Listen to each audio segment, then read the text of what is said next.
away the day, Wullie. Knock Hill Racing Circuit, and what are we doing here? Driving. So in the last video we talked a little bit about the Junior Ecosse 1000 and how it was rallying for 14 to 17 year olds, but here we are having a little talk about the actual car you're driving. Now, what is it for a start? Nissan Micra. And is there any particular type of Micra? Does it have a name or a number? It's the post-facelift K11 Micra. So Post-facelift 1992 to 2002 production run. Excellent. And so it's a 1 litre, isn't it? Aye. And what do you think of it? It's quite reliable. Reliable? How does it take a knock? It doesn't unfazed. Unfazed by hitting things. And that's really what you want out of a rally car, because what are you doing when you're rallying? Hitting a lot of things. So you've got a lot of obstacles. So what kind of obstacles have you got? What are you likely to hit then? Rocks. Rocks? So you have rocks on the track sometimes? Yeah. That sounds pretty dangerous. What else? Curbs. Curbs. What else? Cones? Well, it's kind of hard to damage your car with a cone. Hard to damage it, but quite easy to hit them though and incur a penalty, I would think. Yeah. Tyres. Tyres. And so what's the sort of hardest corner you've got to go around? Probably because you're coming down a huge hill. Oh, right. So let's have a little look. So we can actually see from here where you have been racing today, haven't we? So you have been what we call up on the hill, is that right? Yeah. And what is it like up there? What kind of surface is it? A mix of gravel and tarmac. A mix of gravel and tarmac. So this car is set up for what? Tarmac only. Tarmac only. So that must affect things, what you can do. So what do you find that kind of changes for you when you hit the gravel? The car is likes to slide out quite a lot, and so it gets slidey. So that would suggest much more fun to me as well. Is that right? Well, until you nearly spin it into on the corner. Or go into a chicane at speed. Yeah. Right. So have a wee look at the hill. So today you are on a mixture of gravel and tarmac. Now what are you on normally? Only tarmac. Only tarmac. Now you can see here the car had been cleaned earlier, but it's a little bit muddy. And why is it muddy? Because of the gravel. Because of the gravel. So yeah, you've just been kicking up all this dirt on it. And also all the corners I've been cutting as well. I've been splashing water on. So what's cutting a corner? So basically, if you're cutting a corner, you're coming into a corner and ignoring the racing line completely and just going over. Oh right, so you're just like, I'm just going to go my own way here. I'm not following the track today. Yeah, basically. Right, so that's what you've been up to today. Yeah. So yeah, you can see you've been. I'd say it's a good thing. If you came in and the car wasn't muddy, I'd say you weren't probably doing it right, were you? No. But yeah, look at it go. Alright, and also for that corner, when you're coming down the hill, there's a big cut there as well, but you can't cut it too much or you'll flip. You'll flip the car if you cut it. Too much. Right. So you're cutting it just enough to gain some time, but not roll the car. Yeah. That sounds like you've got some pretty difficult decisions to make out there in the track. Yeah. I've been on two wheels. I got on two wheels like twice. So now today is not a race, is it? No. What is today? Practicing. It's not even a practice. It's a training day. So my advice to you when you went out there was don't damage the car. And when you come back in, what have you just told me? I was on two wheels. Numerous times. Okay. Well, I think that is the point of rallying though, isn't it? If you're not on two wheels and not getting the back end sliding out, then you're not really doing it right. The problem is with getting the back end sliding out though is that you lose speed, so it's actually a lot slower. So now we're talking about the art of rallying, aren't we? So when you see a car out there, the back end going over, and you think that looks really cool, but what you're saying is that car's actually going much slower than a car that's just making its way round. It depends on what kind of surf it is and how hard the corner is. Right. Because say it's like a two right, then obviously. So wait a minute. You rally drivers, two right makes perfect sense to you, but to anyone at home, two right is sort of like saying, hello, how you doing? So explain to us what two right means. So the system in rallying is a numbering based on from 1 to 6 or 1 to 12. Okay. One is very sharp, 2 is a little bit less sharp, but still not very open. Okay. 3 is about the middle point, so not open, but not very sharp. 4 is a bit open. So when you're going around the track, you don't really know the course. So what you're telling me is when you come up to a corner, your navigator or co-driver is going to say something like R2 or L3, and you're going to have to realise what that means and make a split-second decision to make sure you're going to make that next corner. Is that right? Yeah. Wow. Now, you are in the juniors. Now, when you go out and do the junior rally, what's the difference between that and the track that the seniors do? Nothing at all. Nothing at all. So well, actually, it could be worse if you're going out after the seniors.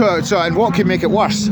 Degradation. So yeah, the guys in front of you tearing up the track. So you, even though it's the juniors, the only thing junior about it is really the engine size. Everything else is senior, isn't it? Yeah. You're still doing 60, 70, 80, 90 mile rallies sometimes, aren't you?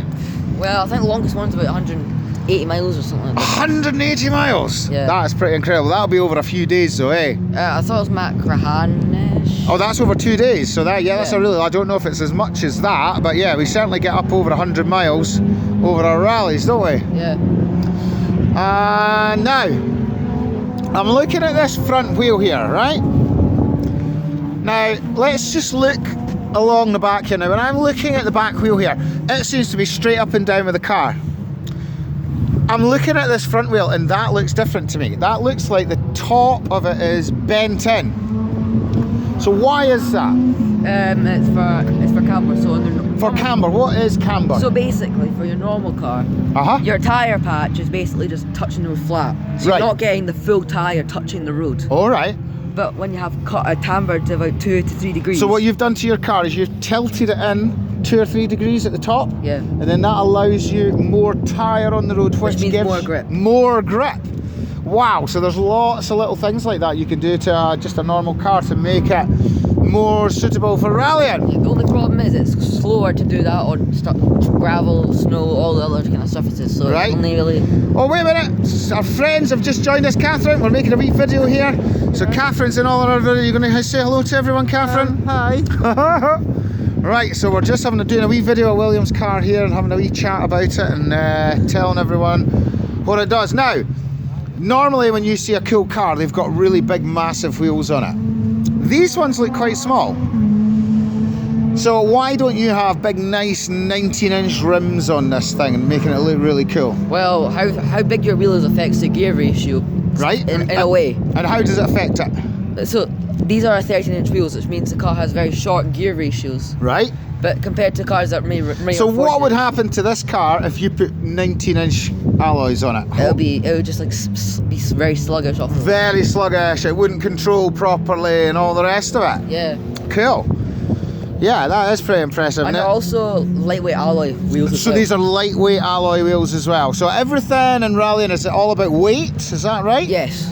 So you want everything to be as light as you possibly can, really, without it affecting your handling or infringing on any rules. Or infringing on the rules. Well, that's an important point because you race in 2 different championships and they have 2 different weight limits, even although they're licensed in Motorsport UK and all the rest of it. So what is the weight limit when you race in Scotland? 1,000. 1,000 kilo.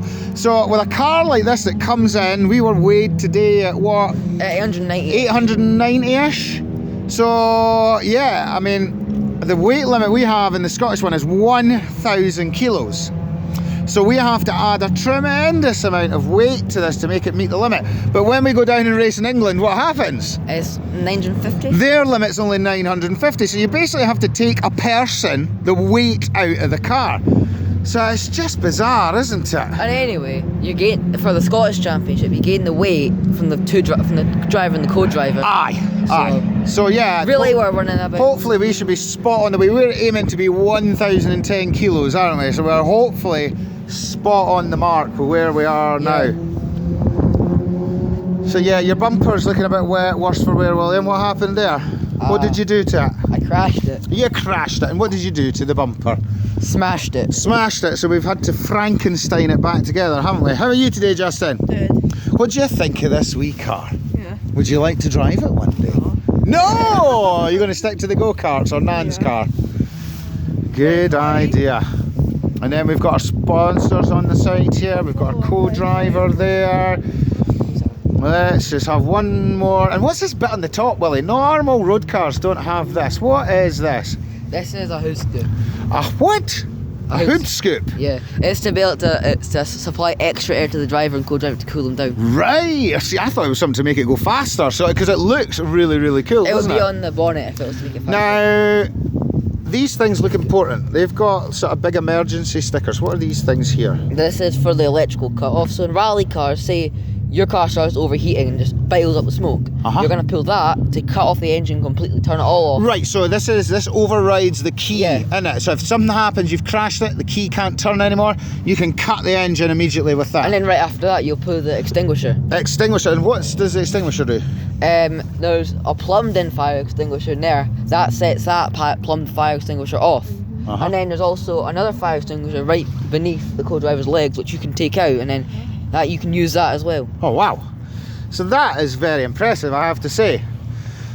And then, so this is different as well. Let's tell people what these are. Why is this not just like a normal bonnet catch under here, like a normal car? Because these won't get stuck compared to right, so this could get, see, if you crash the front of this, the bonnet could get stuck. Yeah. With this though, it's flick. You show us how it works. Push it down. Boom, and there you go. So this is like these are all part of the extra safety measures that we've talked about. Yeah. Right, do you wanna Pull it up. Yeah, we'll have a look in the book. Let's do that. Let's have a look and see what's in here. So there are certain safety regulations and rules, isn't there? Yeah. And we'll see some of these in the boot of the car. So the number one is the spare wheel. And we have to carry that, don't we? That's like, if you don't have the spare wheel in, you get disqualified, don't you? Because when you're out in the track, what do you need to be able to do? You need to be able to change a wheel, just in case you get a puncture. In case you get a puncture or anything like that and you get stuck out there. Now, what is this OK sign for? Why would you need an OK sign in a car? So say if you go off and crash and can't recover your car on your own, what you do is you go in the back, you'll take out the sign. Right. And then you hold it up. Say someone's injured, nobody's injured in the car, everyone's okay. You put that up like that, and to show people that you are okay. Right. And what if people are injured? So you put up the SOS, say your co-driver's knocked out or you're knocked out, and the co-driver. You put that up, right? Okay. So that's another safety feature, is it? Yeah. And what else have we got here? So this thing just behind it, what is this pipe? Do you know what that is? That is for the fuel. For testing the fuel, that's right. And then we've got our little triangle here. What is in this bag here? Is that a spill kit? That's a spill. This is your car, you should really know what that is, son. So what would you need a spill kit for? Say your car's leaking oil or something. Right, so what happens if you leave oil somewhere? Or in the track or somewhere in the paddock? Could lead to people slipping and It could lead to people slipping and crashing. So we have this specifically in the car. If there's any accidents, we can fix it immediately, can't we? Yeah. So yeah, more and more safety gear, right? Let's have a wee look inside the passenger seat, open this up, and we'll see what's maybe a little bit different from a normal car in here as well. So first, you've got this down here. That's where the co-driver to put their legs. Right, okay. And then also in the middle bit, the little button is for the horn. And there's this more emergency cut-offs inside as well. So you've got these inside and outside the car. Wow. So there is a lot of safety gear that has went into this, hasn't it? Yeah. And then you've got your 5-point harnesses we spoke about in the last video. Blah, blah, blah. Well, I think that's about us for today. What do you think, guys? Yeah. Right, well, we say goodbye, everyone. Bye.